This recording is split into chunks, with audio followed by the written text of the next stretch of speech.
मित्रों नमस्कार। आपका हमारे YouTube चैनल सोच बदलो देश तुम्हारा है पर स्वागत है। आप सभी वीडियो की थंबनेल और टाइटल देख के समझ गए होंगे कि वीडियो में क्या बताया जाएगा। हाँ, तो वीडियो को शुरू करते हैं। आज इस वर्तमान के दौर में हमको जो भी जानकारी चाहिए वह सब सोशल मीडिया पर उपलब्ध है। आप इसी जानकारियों को अपने दिल दिमाग पर कैसे सहेजते हो वह आपके ऊपर निर्भर करता है। आप चाहे किसी भी वर्ण, समुदाय, वंश, गोत्र से हो, और इन्हीं बातों के आकलन से पता चल जाता है कि आपकी परवरिश और संस्कार का वातावरण कैसे है और आगे कैसे रहेगा। अब हम इस बात को बहुत ठंडे दिमाग से सोचेंगे। हमारे समाज की संरचना 4 वर्ण ब्राह्मण, क्षत्रिय, वैश्य और शूद्र पर टिका है, या यूं कह लें जनरल, ओबीसी, एससी और एसटी। इन सबकी जनसंख्या यानी जनरल 10%, ओबीसी 52%, एससी 19% और एसटी 12% और अन्य 7% के लगभग है। अब इस पैमाने के आधार पर एससी कैटेगरी में से यानी 19% में से मात्र 7.5% चमार समुदाय से हैं। बाकी अन्य जात वहीं पर जनरल कैटेगरी में 10% में से मात्र 3.5% ब्राह्मण हैं। बाकी अन्य जनरल कैटेगरी वाले जैसे क्षत्रिय और कायस्थ। कहने का मतलब जनरल से 2 गुना एससी कैटेगरी वाले हैं। अब इस तथ्य को समझने की चेष्टा करें। हमारा सनातन धर्म या यूं कह लें हिंदू धर्म 52% ओबीसी के दम पर खड़ा है, क्योंकि सबसे ज्यादा कृषि कार्य करने वाले और हिंदू धर्म में विश्वास करने वाले होते हैं। तो इन 52% ओबीसी वालों से 10% जनरल की कहीं कोई वैमनस्यता नहीं है और ना ही 12% एसटी वालों से। कहने का मतलब 10% में से 3.5% ब्राह्मणों से चमारों की वैमनस्यता है। ऐसा क्यों है और ऐसे क्यों हो रहा है? पूरा सोशल मीडिया चमारों की गाली गलौज से भरा पड़ा है, जो ब्राह्मणों के प्रति व्यक्त करते हैं। कहीं कहेंगे ब्राह्मण बाहर से आए हैं, कहीं कहेंगे ब्राह्मणों ने हमें पढ़ने का अधिकार नहीं दिया, कहीं कहेंगे कि ब्राह्मण हमसे भेदभाव करते हैं, कहीं कहेंगे हमको समाज से बाहर समझा जाता है, कहीं कहेंगे कि हिंदू धर्म हमारा नहीं है। और तो और हिंदू धर्म के देवी देवताओं और भगवानों का भी समय समय पर अपमान करते रहते हैं। और हिंदू धर्म ग्रंथों का तो पूछो मत। उनके ऊपर ऐसी ऐसी टिप्पणी करते हैं कि सुनकर दिमाग का पारा 7वें आसमान पर पहुंच जाए। वाह भाई वाह, क्या सोच है चमार जात की। मैं यहाँ पर सब चमार जात की बात नहीं कर रहा हूँ, केवल कुछ मंद बुद्धि वालों की बात कर रहा हूँ। तो मैं उन मंद बुद्धि वालों से पूछना चाहता हूँ कि वाल्मीकि, व्यास, कालिदास, पाणिनि, आर्यभट्ट, ऋषि कनाद, चरवाक ऋषि और बहुत से ज्ञानी महापुरुष हैं, क्या ये सभी ब्राह्मण थे? नहीं ना।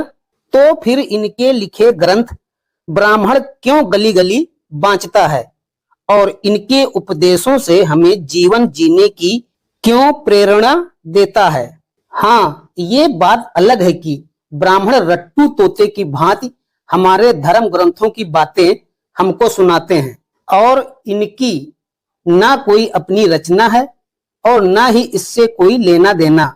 बस अपना जीवन यापन करने के लिए हमारे ही धर्म ग्रंथों का सहारा लेते हैं, क्योंकि वह तो खुद समाज के बंधन में बंधे थे। खेती कर नहीं सकते थे, व्यापार कर नहीं सकते थे, क्योंकि उन्हें सदाचार की गरिमा बनाए रखने के लिए ओबीसी के धर्म के अनुसार अनुसरण करना पड़ता था।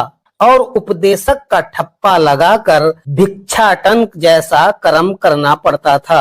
इसीलिए उन्हें दलित की संज्ञा दी जाती थी। लेकिन धीरे धीरे अब ये ब्राह्मण समाज भी पढ़ लिख कर, व्यापार कर, खेती करके अपने आप को लगभग 80% बदल डाला। और आप कहते हो कि ब्राह्मण शोषण करता है। नहीं भाई नहीं, यह बात शायद उन मंद बुद्धियों को समझ नहीं आएगी। आएगी भी कैसे, क्योंकि इन सब ने हीन भावना की भांग खा कर बैठे हैं और इस नशे में तो अच्छे अच्छे तबाह हो जाते हैं। कभी ठंडे दिमाग से सोचा है कि जिस वर्ण और समुदाय को अपशब्द बोलते हो, उन्हीं वर्ण समुदाय के महापुरुषों को तुम पूजनीय मानते हो। पहला गौतम बुद्ध को ही ले लो। ये इक्ष्वाक वंश के ही शाक्य वंश क्षत्रिय के बेटे थे, कोई मामूली आदमी नहीं थे। इसको तो भगवान मानते हो। इसने भिक्षुक का चोला ओढ़कर उन सभी को भिखारी बना दिया जो जो उसके संपर्क में आया। भिक्षाटन का ही मुख्य संदेश दिया, भीख मांगो और बगैर कर्म किए जीवन व्यतीत कर दो, भाड़ में जाए ये दुनिया। तुम सबको ये नहीं लगता है कि जो जो शिक्षा गौतम बुद्ध ने दी है वह सब पहले से ही वेदों में निहित थी? क्या जरूरी था अपने आप को भगवान साबित करना?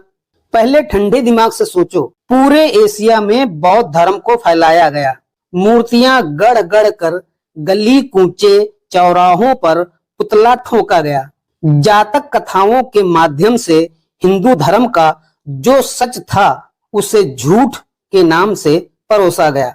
लेकिन क्या आप बता सकते हो इसका क्या परिणाम निकला? नहीं बता सकते। अरे भाई साहब, बौद्ध धर्म गर्त में समा गया और जो थोड़ा बहुत मांसाहारी बौद्ध अन्य देशों में बचे थे, उनकी दशा सांप के मुंह में छछूंदर जैसी हो गई है।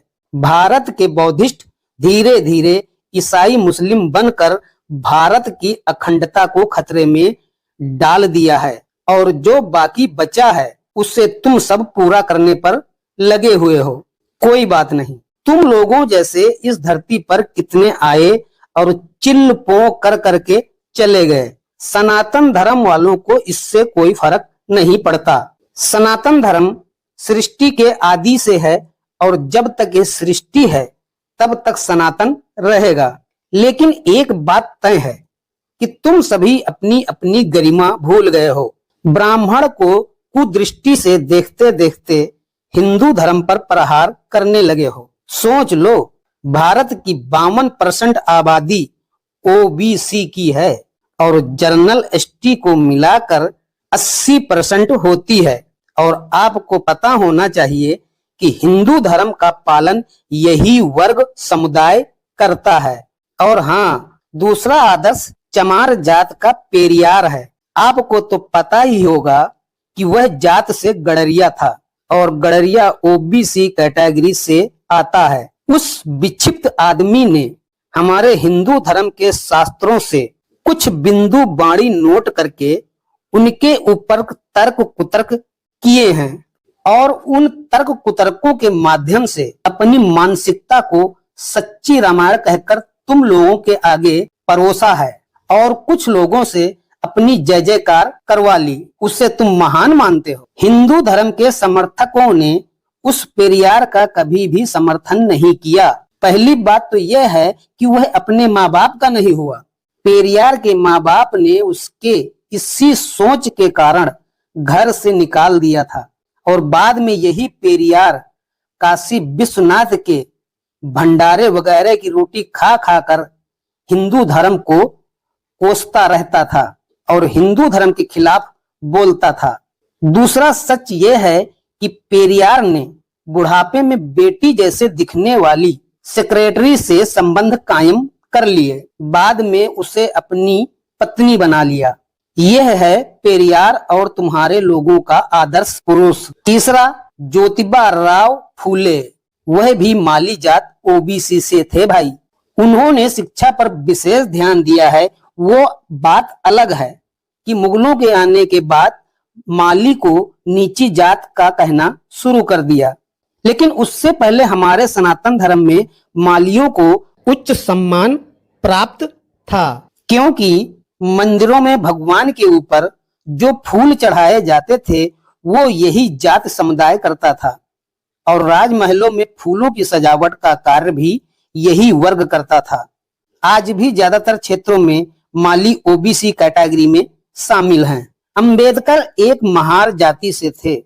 महार पहले शादी विवाहों में पानी भरने का काम करते थे, लेकिन मुगलों के आने के बाद धीरे धीरे वह भी नीची जात के कहे जाने लगे। लेकिन अभी भी कई प्रदेशों में महारों को नीची जात का नहीं माना जाता है। आज भी ज्यादातर क्षेत्रों में माली ओबीसी कैटेगरी में शामिल हैं। रह गई शिक्षा का अधिकार, तो शिक्षा का अधिकार बहुत पहले से है। हमारे यहाँ कई विदुषी महिलाओं ने ग्रंथ लिखे हैं जो ब्राह्मण नहीं हैं। पुरुषों में वाल्मीकि, व्यास, कालिदास, पाणिन, ऋषि कनाद, ऋषि चरवाक और आर्यभट्ट जैसों ने ग्रंथ साहित्य लिखे हैं जो ब्राह्मण नहीं हैं। और आप कहते हो हमें शिक्षा का अधिकार नहीं दिया था। देश आजादी से पहले जब संविधान नहीं था तो अंबेडकर इतना कैसे पढ़ गए,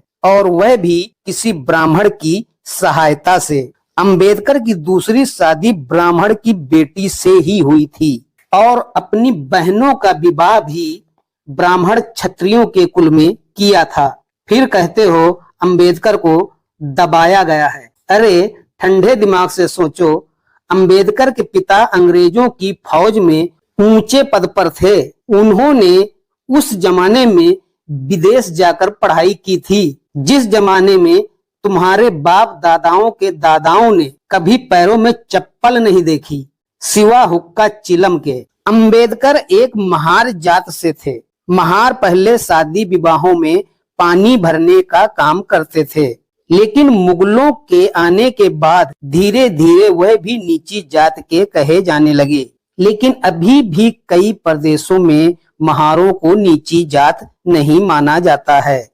अब आप ही बताएं, आपके जितने भी आदर्श पुरुष हैं वह या तो क्षत्रिय हैं या तो ओबीसी कैटेगरी के। तुम्हारे में से केवल एक अच्छे संत थे, वो रविदास संत थे। उनको भी धीरे धीरे तुम लोग भूल रहे हो। अपने अपने घरों में रविदास की फोटो लगाने की बजाय एक भिक्षुक बुद्ध की फोटो लगाते हो। संत रविदास जी कम से कम अपना कर्म करते हुए उच्च क्षत्रिय कुलों में पूजनीय थे, और दूसरी तरफ बुद्ध राजा के बेटे होने के बजाय भिक्षाटन को ही अपना कर्म माना। बुद्ध ने क्या ज्ञान दिया? जो ज्ञान दिया ऋषि चरवाक के लिखे चरवाक दर्शन से चुराया, जैन धर्म से चुराया। जो जो जैन धर्म या चरवाक दर्शन में था वही सब का सब वैसे का वैसा उतार कर ग्रंथ बना दिए। यहाँ तक कि मूर्ति भी शिव जी और महावीर स्वामी की नकल की गई है, क्योंकि जिस मुद्रा में बुद्ध की मूर्तियां दिखाई दी जाती हैं, वह योगी की मुद्रा होती है, और इस पृथ्वी पर शिव से बड़ा कोई योगी नहीं था। महावीर भी एक योगी थे, लेकिन बुद्ध ऐसा कौन से योगी थे जो भगवा वस्त्र नीचे से ऊपर तक पहनकर योगी की भूमिका निभाते थे? वह तो बस हाथ में कटोरा लेकर भिक्षुक का जीवन जीते थे, और ज्यादातर मांसाहारी व्यक्तियों के साथ उनके संबंध थे। और शायद यही कारण है कि आज ज्यादातर बुद्धिस्ट मांसाहारी ही हैं। अब बात करते हैं मुख्य मुद्दे की। ब्राह्मण और चमार में 36 का आंकड़ा क्यों है? तो भाई आप लोगों ने तो यह पूरी वीडियो लगभग देख ही ली है, तो इससे साफ पता चलता है कि ब्राह्मण समाज हिंदू से बैर नहीं ले सकता, क्योंकि हिंदू महापुरुषों के लिखे ग्रंथ के सहारे उसका जीवन निर्वाह होता था। क्योंकि बात चाहे झूठी हो या सच्ची, वह तो मिर्च मसाला लगाकर हिंदुओं के आगे परोसता है, और हिंदू इन्हीं चीजों से खुश रहता है। उसको पता है कि सच क्या है, झूठ क्या है, लेकिन अपनी आत्मिक शांति के लिए श्रद्धा में विश्वास करता है। और यही श्रद्धा कहीं न कहीं एक धर्म बन गया। इसके विपरीत चमार को यह बुरा लगता था कि पंडित जी को उच्च सिंहासन दिया जाता है और हमें पास बैठने भी नहीं दिया जाता है। अब ये लोग इतने काबिल पढ़े लिखे और वाचाल तो थे नहीं जो ब्राह्मणों के समकक्ष ज्ञान दे सके और हिंदू धर्म की महिमा का गुणगान कर सके। इसीलिए हिंदू धर्म के लोग इनको इतनी तवज्जो नहीं देते थे। यही विक्षिप्त मानसिकता ब्राह्मणों के खिलाफ जहर उगलते हैं और ब्राह्मणों को बुरे बुरे वचन अपशब्द कहते हैं। जैसे एक कुत्ता घर का पालतू है, उसको मालिक रोज रोटी देता है और वह कुत्ता मालिक के प्रति वफादारी दिखाता है। वहीं दूसरा कुत्ता जब दरवाजे पर जाता है तो पालतू कुत्ता तो गुर्राता ही है, मालिक भी हट हट कर दरवाजे से भगा देता है। तो भाई संसार में हर जीव का यह कुदरती स्वभाव है। जहाँ स्वार्थ है वही भला है और जहाँ स्वार्थ नहीं है वही बुरा है। तो इस छोटे से दृष्टांत से मैंने ये बताने की कोशिश की है। चमारों को लगता है कि ब्राह्मण की वजह से हिंदू समाज में सम्मान और आदर नहीं मिलता है और हिंदू ये सोचता है कि जो हमारे काम का नहीं वही किसी काम का नहीं, और ब्राह्मण सोचता है कि हमको 60-70% हिंदू सम्मान और आदर देता है। अगर ये मुट्ठी भर चमार मेरा आदर सत्कार नहीं करेंगे तो हम मर नहीं जाएंगे और कचड़े की भांति उनसे बचकर निकल जाते हैं। सच बात तो यह है कि हिंदुत्व को बदलने की कोशिश में बौद्ध धर्म जमी दोज हो गया। बौद्ध धर्म क्या है, कहाँ था, अब कहाँ है, इसको हिंदुओं पर कोई प्रभाव नहीं पड़ता।